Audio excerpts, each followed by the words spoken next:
ನಾವು ಹಲವಾರು ವರ್ಷಗಳು ಜೊತೆಗೂಡಿ ಬದುಕಿರ್ತಕ್ಕಂಥವ್ರೆ. ನಾನು 4ನೇ ತಾರೀಕಿನಂದು ಮಂಡ್ಯ ಲೋಕಸಭಾ ಕ್ಷೇತ್ರದ ಚುನಾವಣೆಗೆ ನಾಮಪತ್ರ ಸಲ್ಲಿಸ್ತಾ ಇದ್ದೇನೆ. ಆ ನಾಮಪತ್ರವನ್ನು ಸಲ್ಲಿಸ್ತಕ್ಕಂಥ ಹಿನ್ನೆಲೆಯಲ್ಲಿ ಅಕ್ಕ ಅವರ ಸಹಕಾರವನ್ನು ಕೇಳಲಿಕ್ಕೆ ಇವತ್ತು ಅವ್ರ ಮನೆಗೆ ಬಂದಿದ್ದೇನೆ. ಹಲವಾರು ವಿಷಯಗಳನ್ನು ಚರ್ಚೆ ಮಾಡಿದ್ದಾರೆ. ಅವ್ರಿಗೂ ಸಹ ಅವರ ಒಂದು ಹಿತೈಷಿಗಳು ಅಭಿಮಾನಿಗಳೇನಿದ್ದಾರೆ ನಿನ್ನೆಯ ದಿನ ಒಂದು ಪ್ರಾಥಮಿಕ ಹಂತದ ಸಭೆ ಇಲ್ಲಿ ಮಾಡಿದ್ದಾರೆ.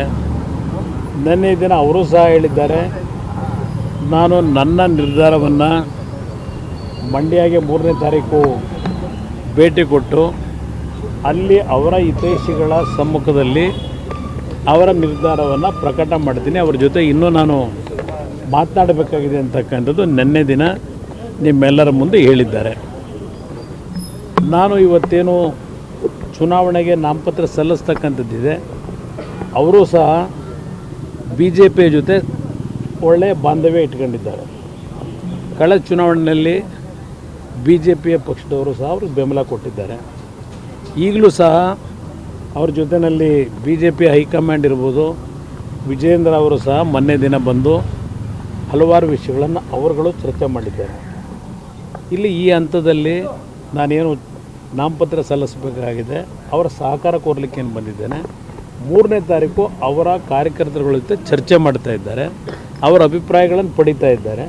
ಪಡೆದ ನಂತರ ಅವರ ಮುಂದಿನ ಏನೋ ಒಂದು ರಾಜಕಾರಣದಲ್ಲಿ ತೀರ್ಮಾನಗಳನ್ನು ಮಾಡಬೇಕು, ತೀರ್ಮಾನ ಮಾಡ್ತಾರೆ. ಸರ್, ಇವತ್ತು ನಿಮ್ಮ ಚರ್ಚೆ ಸಂದರ್ಭದಲ್ಲಿ ಪೂರಕವಾಗಿತ್ತ ಸರ್, ಸಹಕಾರ ಕೊಡ್ತೀನಿ ಅಂತ ಎಲ್ಲ ವಿಷಯಗಳನ್ನು ಮುಕ್ತವಾಗಿ ಚರ್ಚೆ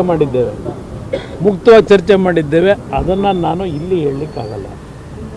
ಯಾವುದೇ ರೀತಿ ಸಮಸ್ಯೆಗಳಿಲ್ಲ. ಯಾಕೆಂದರೆ ಅವ್ರಿಗೂ ಅವ್ರದ್ದೇ ಆದಂಥ ಬೆಳೆಸಿರ್ತಕ್ಕಂಥ ಹಿತೈಷಿಗಳು ಅಂಬರೀಷ್ ಅವರ ಅಭಿಮಾನಿಗಳಿದ್ದಾರೆ.